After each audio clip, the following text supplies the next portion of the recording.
Est-ce que vous m'entendez? Tout le monde? Je voulais, je voulais vous partager un peu ce que je me demande quand je regarde un arbre. Parce que moi, quand je regarde un arbre, je me demande tout le temps comment il a fait pour arriver là. Est-ce que c'est le vent? Est-ce que c'est un oiseau? Est-ce que c'est un humain? Comment il a fait pour arriver exactement ici? Et pourquoi il a poussé comme ça? Pourquoi ces branches ont cette trajectoire-là? Quelle est sa vie? Je me demande combien de tempêtes il a traversé, combien de sécheresses il a dû endurer, combien de chiens il a entendu aboyer. Je me demande combien de chevreuils ont essayé de venir grignoter ses bourgeons, combien de sangliers sont venus se frotter à son tronc, combien de mecs un peu bourrés ou pas sont venus pisser juste là. Je me demande souvent. Et je me demande aussi, est-ce que cet arbre-là, il va avoir une seconde vie ou pas? Est-ce qu'il va rester là et mourir sur pied? Ou est-ce qu'on va le couper? Il va se transformer? Est-ce qu'il va devenir une palette? Ou un meuble? Je me demande. Ce que je me demande aussi, c'est si toi, qui regardes le même arbre que moi, là, enfin, pas vraiment, parce qu'il y en a plein qui sont dans le mauvais sens. Mais- Si toi, qui regardes le même arbre que moi, là, est-ce que tu vois exactement la même chose que moi? Vous connaissez le festival, mesdames? Non, justement, Non. on a des copains qui sont là, mais Eh ben fantastique, vous allez pouvoir rejoindre les copains en plus. Ils sont peut-être déjà partis par contre faire une activité, non? aussi. Ouais, ça marche. Ça dépend. Tac, ben 5 euros, c'est parfait. Hop. Par contre, donc c'est... Nous sommes à la scierie associative de Tursac, au coin des Scieurs, dans le Périgord noir, plus exactement entre les Aisies et Montignac. Alors la raison d'être de l'association, c'est agir ensemble pour une filière bois locale et solidaire. Le but de l'événement, c'est surtout de faire de la sensibilisation grand public, ciblée plutôt famille, professionnelle et institutionnelle. Sensibilisation donc à la gestion douce des forêts, à la préservation des sols, du couvert forestier, aux techniques de prélèvement moins invasifs. Par rapport à ce qu'on a déjà proposé l'an dernier sur le chemin du bois, ce qu'on a voulu ajouter cette année, c'est la dimension artistique qui amène encore un regard de plus sur la forêt, avec là par exemple la rando-danse, les expos photos, la performance poétique et sonore dans les arbres. Et ça permet de sensibiliser via une autre entrée que le discours technique des forestiers, qui est pertinent et très précieux. Mais là, ça permet aussi de toucher d'autres sensibilités. Du coup, pendant le festival, on peut rencontrer des exposants sur les stands, des tables rondes, notamment une sur les métiers d'une filière bois alternative, et une seconde le samedi sur les actions collectives privées et publiques auxquelles tout un chacun, chacune peut prendre part pour contribuer à la gestion durable des forêts. On va retrouver aussi des démonstrations tout au long des journées, équarrissage, sciage, débardage, pain au four à bois. On peut aussi observer des artisans travailler en direct, comme le coutelier, il y a de la vannerie, un maçon qui travaille sur la maquette terre-paille, un tourneur sur bois, une luthière qui fait des guitares en bois local et d'autres professionnels. En forêt, il y a des techniciens forestiers, mais aussi des naturalistes, botanistes, ornithologues, des artistes, danseurs, brigands et poètes. Un large panel des usages sociaux, culturels, économiques de la forêt qu'on a voulu mettre en valeur pour montrer voilà, tout toutes les personnes, toutes les professions qui sont concernées par le maintien en place d'une forêt en bonne santé et d'écosystèmes forestiers riches et pertinents.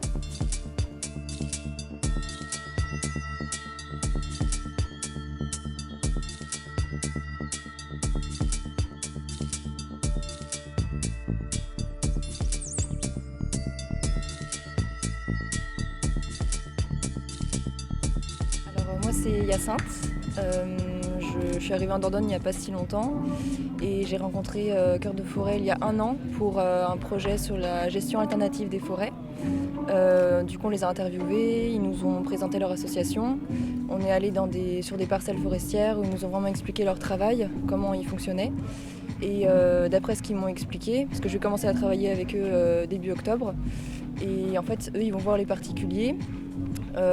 C'est eux qui font appel, les particuliers font appel à l'association et après ils viennent les voir, ils viennent les aider par rapport à leur parcelle, ce qu'ils veulent, parce que ça dépend, quelquefois ils veulent juste du bois de chauffage dans la forêt ou juste la gérer pour la prochaine génération ou encore chercher des champignons, enfin, ça dépend vraiment de ce qu'ils veulent eux. Et moi du coup je vais aider Franz qui est garde forestier, qui est en Dordogne et dans le Lot. Pour aller voir ces particuliers et du coup les conseiller selon ce qu'ils veulent, mais d'un avis plutôt neutre. On va vraiment les écouter et nous après on va travailler en fonction. On va pas dire selon ce que nous on veut, mais plus selon ce que eux ils veulent. Et après on fait aussi de la sensibilisation dans les écoles et aussi on est au coin des scieurs comme le festival le montre aussi. Du coup en fait juste avant de commencer avec Cœur de Forêt j'étais dans le maraîchage et j'ai déjà remarqué qu'être une femme dans ce milieu ça commence à se démocratiser, mais c'était déjà quelque chose et il faut s'imposer j'ai l'impression. Et là de faire partie du milieu forestier qui est autre que le milieu agricole, en plus je suis jeune, du coup pour moi c'est un plus. Enfin, je suis vraiment contente de me dire que les femmes aussi commencent à entrer dans ce milieu-là et je pense que j'en suis fière aussi j'ai 24 ans donc je me trouve assez jeune aussi. Et je pense que je pourrais apporter aussi une autre vision des choses, déjà jeune et féminine, avec peu d'expérience pour l'instant, mais je trouve que quand on est jeune aussi, il y a la motivation et l'énergie qui est là, et le côté féminin, c'est un plus. Alors, SOS Forêt Dordogne, on existe depuis 2 ans. On est à peu près, on va dire 200 adhérents. On est 10 coprésidents. On se partage les rôles selon les goûts de chacun et les possibilités de chacun. Bon, nous, ce qui nous importe, c'est d'informer. Donc, à la base, c'est quand même les coupes rases qui nous ont, on est tous un petit peu pareils, qui nous ont vraiment alarmés. Et donc, par rapport à ça, on a fait des fiches d'information pour les maires, pour les élus. On essaie d'informer le public aussi. On fait des soirées débats, des marches. Ça nous est arrivé quelques petites actions, mais c'est surtout la sensibilisation et l'information. Alors, on fait partie aussi, on est 3 membres là, du collège. On fait partie du collège et on a créé sur la double entre Chantérac, Saint-Aquilin, on va dire Ribérac, Neuvic. On a créé un GFCE, groupement écologique citoyen. On est actuellement, ça fait à peu près, depuis le début de l'année. Ça a été assez dur, ça a été assez long les démarches. On a réussi enfin. C'est très compliqué. Et donc on est 12 actuellement. On était 3 au départ, donc on est 12 associés. On a commencé à acheter, là on est à 2 hectares 100. Il faut un petit début du côté de Chantérac. Et puis voilà, on essaie, il y a 11 hectares en vue. Voilà. On essaie de poursuivre.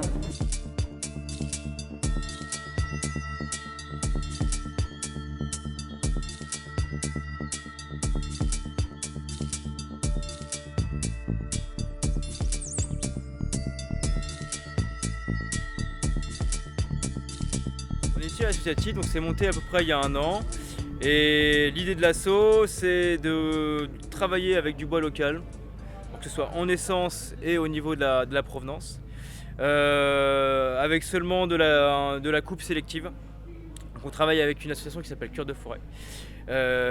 qui va essayer de protéger au maximum la biodiversité du patrimoine forestier en allant faire de la coupe sélective, donc essayer de voir quel arbre peut être disponible ou non pour la coupe et donc pour en fabriquer de la planche ou autre, et ce qui doit être préservé justement pour garder cette biodiversité. Donc nous, le rôle de l'association, c'est récupérer justement tous ces arbres qui ont été coupés pour en faire de la planche en fonction des demandes, des besoins, etc. Moi particulièrement, je fais partie de l'épicerie bois, donc qui s'est montée tout simplement toute cette année, hier, tout simplement. Ça, c'est l'inauguration hier. L'idée de l'épicerie bois, c'est de récupérer les chutes de coupe. Donc tous les troncs, les grumes qu'on va récupérer vont passer sur la scie, vont être débités en ce qu'on appelle des plateaux, donc plus ou moins des espèces de grandes planches d'arbres, vont être délignées, voilà, transformées, et il va y avoir beaucoup de chutes, donc c'est généralement entre 50 et 70% de pertes, ce qui est énorme. Et l'idée, nous, c'est de récupérer tout ce bois et le retransformer.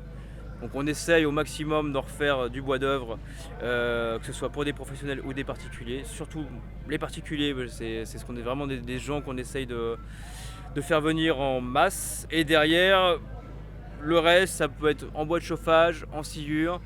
L'idée, c'est qu'à la fin, tout ait une utilité. La raison d'être, c'est de réapprendre ce qu'est le bois et ce qu'est une forêt en général. Que les artisans, tous ceux qui vont travailler le bois d'une manière plus ou moins finie, à la fin de la chaîne du bois, une connexion, une compréhension de l'arbre, d'où ça vient, comment c'est pensé. Une forêt, d'avoir vraiment cette notion qu'une forêt n'est pas juste un champ de matières premières, mais un microcosme avec des êtres vivants, un fonctionnement, et la particularité que ce microcosme peut avoir pour notre vie. C'est vraiment réapprendre à vivre avec la forêt, avec le bois, le recomprendre et comprendre la rareté et finalement, voilà, la valeur que le bois peut avoir, quoi. Alors je m'appelle Maxime, je suis accompagnateur au sein de Copebat, qui est une coopérative d'entrepreneurs du bâtiment, plutôt spécialisée dans l'éco-construction. C'est une coopérative d'activité et d'emploi, exactement.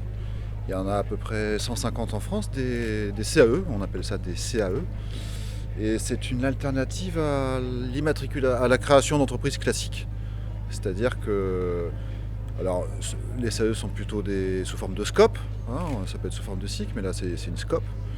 Et donc il y a une seule entité juridique qui héberge l'activité de tout un tas d'entrepreneurs différents.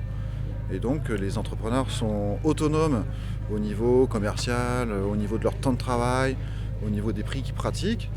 Ils sont vraiment autonomes dans ce sens-là. Mais juridiquement, administrativement, comptablement, en fait, ils sont hébergés dans la structure. Et c'est une entreprise partagée, hein, avec un statut qui n'existe que dans les coopératives comme les nôtres, qui est le statut d'entrepreneur salarié. C'est aujourd'hui le seul statut qui existe en France où on peut être entrepreneur et cotiser comme un salarié, donc notamment au chômage. Les autres statuts, on ne cotise pas au chômage par exemple, hein. Donc c'est beaucoup plus protecteur au niveau sécurité sociale. En plus, à Copebat, les entrepreneurs, ils ont des congés payés, ce qui n'existe pas dans les autres cas d'entrepreneuriat. Et puis, comme c'est une scope, au bout de 2 ans et demi, ils doivent devenir associés de la structure. Et donc, à terme, ils sont entrepreneurs salariés associés et l'entreprise leur appartient à tous. Avec le même principe que dans les scopes, c'est un individu égale une voix. On peut avoir des parts de capital différents, mais tout le monde est égaux. Et puis, tout le monde peut s'investir. Enfin, et généralement, c'est ce qui se passe, c'est que les entrepreneurs qui viennent, ils viennent pour ce côté collectif.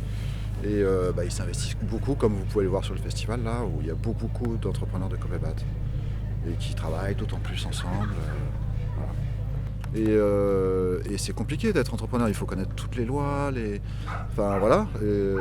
Et quand on est entrepreneur individuel tout seul, on doit tout savoir.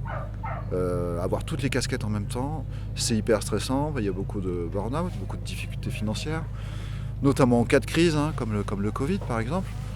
Et du coup, la création des SAE, c'était une réponse contre la précarité de beaucoup, avec un accompagnement sur la durée en fait, hein. On accompagne les entrepreneurs tout au long de leur vie.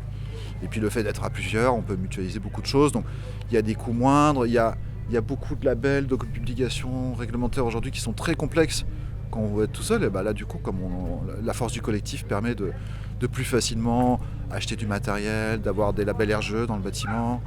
On est aussi organisme de formation.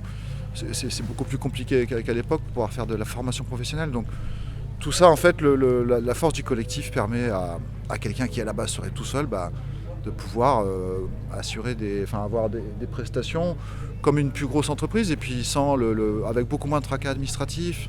Alors Copebat fait partie du collectif des CAE du bâtiment en France, donc on doit être 28-29 aujourd'hui. Et depuis presque 4 ans, Copebat et les autres CAE bâtiments ont beaucoup échangé, donc on se rencontre tous les trimestres à peu près. Et le premier travail, ça a été de réfléchir à qu'est-ce qui réunissait ces coopératives. Et de là a abouti la création d'une charte des CAE du bâtiment, avec 3 mots qui la résument, construire, co-construire et co-construire. Construire parce que c'est un métier, c'est une activité qui est vieille comme le monde et qu'il faudra toujours. Co-construire parce qu'on est des coopératives et notamment dans le bâtiment, on ne peut pas s'en sortir tout seul, il faut collaborer entre corps de métier ou dans le gros œuvre comme les maçons et les charpentiers, il faut être plusieurs. Donc il y a ce côté collectif. Et éco-construire parce que notamment dans les CAE bâtiments, on attire beaucoup de personnes attirées par ça. Et le fait que le bâtiment, c'est un des premiers secteurs pollueurs en France. Donc le côté éco, il commence par là, en fait, par la construction. Moi, je suis tourneur sur bois, aux Easy. Et je fais des objets utilitaires et décoratifs. Après, de façon anecdotique, je fais des cuillères en bois. Et sinon, moi je fais une production artisanale d'objets en bois tourné. Et je donne des cours de tournage sur bois aux Easy chez moi. Je suis dans une démarche aussi du travail de A à Z, disons, du bois, dans le sens où j'essaie de faire attention à ce qui provient d'une forêt gérée durablement. Donc j'ai adhéré aussi, je fais partie d'un GFCE, le GFCE Les Boisseaux, qui a vu le jour il y a moins d'1 an, qui est représenté là pour le festival. Et dans l'idée, j'aimerais que les bois que j'utilise proviennent de forêts gérées durablement. Et donc là, la scierie s'inscrit aussi dans cette démarche-là.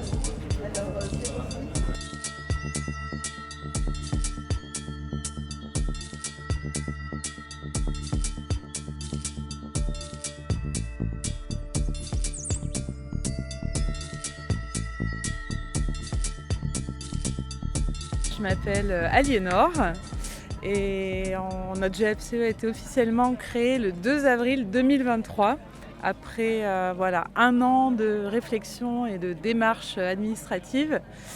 Et il y a eu une impulsion un peu citoyenne générale et on a pris un peu les devants avec Migui Thoman qui est ma co-gérante. Et on a pris notre bâton de pèlerin et on est parti à l'aventure. Et là, au jour d'aujourd'hui, on attend impatiemment la signature du compromis de notre premier achat. Donc de 10 hectares 3 de forêt, ici dans le Périgord noir, autour de Campagne, des Easy, Manoury, voilà. Il y a 4 communes voisines. Et on va fêter ça cette année. Le GFCE s'appelle Les Boiseaux. On a mis beaucoup de temps à trouver un nom parce que tout était pris avec bois, forêt, voilà. Et donc les boiseaux, les bois, les oiseaux, l'eau. Et on a eu envie parce que déjà on a une filière bois locale, on a une scierie, on est ici à la scierie associative, donc il y a Copacabana, les charpentiers, il y a énormément d'artisans qui travaillent de manière traditionnelle et du coup on avait aussi d'être un peu un maillon de cette chaîne-là et le premier maillon de la chaîne c'est l'accès à la forêt et la gestion forestière. Donc on s'est dit on va créer ce premier maillon et on va défendre aussi leurs valeurs qui sont les nôtres et qui sont plus généralement celles du réseau des alternatives forestières, le RAF. Voilà, donc on partage la charte pour les forêts vivantes. Et nous-mêmes, on a notre petite charte très spécifique parce qu'on a des forêts particulières avec des particularités ici. Dans les grandes lignes, c'est défendre la sylviculture douce, lutter contre l'industrialisation et la spéculation sur les forêts. Et aussi, pouvoir laisser des zones en libre évolution et puis protéger la biodiversité. Eh bien, je m'appelle Xavier. Je fais partie d'un collectif qui défend la forêt contre l'installation de centrales photovoltaïques, notamment du côté de Lannoy, dans le nord du département. Il faut savoir qu'il y a plein de projets en Dordogne sur l'installation de centrales solaires. On dit qu'il faut faire des énergies renouvelables. Et plutôt que de les mettre sur des espaces complètement artificialisés, alors qu'il y en a déjà largement suffisamment pour faire l'opération, eh bien non, on préfère détruire des forêts pour installer ce genre d'ineptie. Voilà. Et puis le festival au coin d'ici, j'étais venu l'année dernière, j'ai passé un très bon moment, très bonne ambiance, très bon concert. On peut rencontrer des tas de gens, faire des échanges, faire du lien. Et ça, c'est super important quand on fait ce genre d'action. Alors, du coup, le nom, c'est Photovoltaïque Lannoy. Et on a été sensibilisé par le fait qu'il y avait ce projet d'installation de panneaux solaires.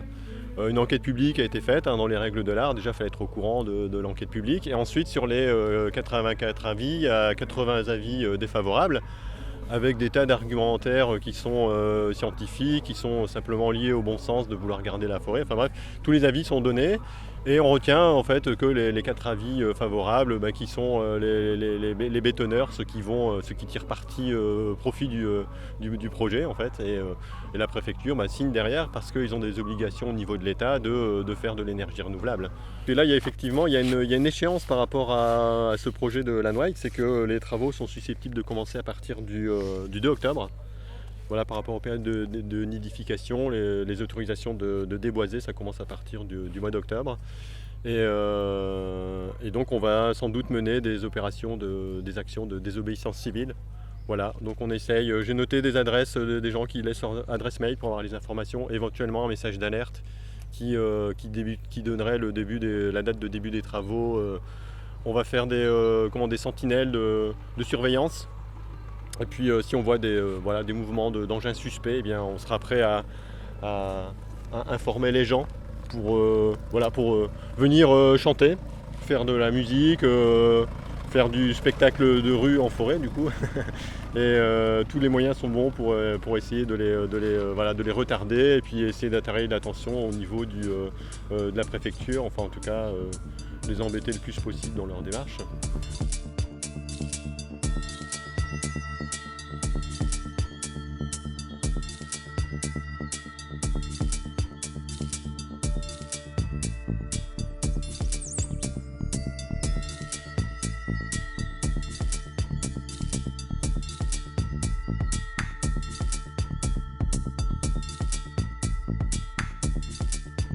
Alors, on est où là? Nous sommes à la buvette du Festival des Scieurs et de la Forêt 2023. Et nous sommes actuellement en train de servir des bières, des sirops, des cafés. Voilà, pour le plaisir des papilles, pour le confort pour partager un moment avec des gens et rigoler.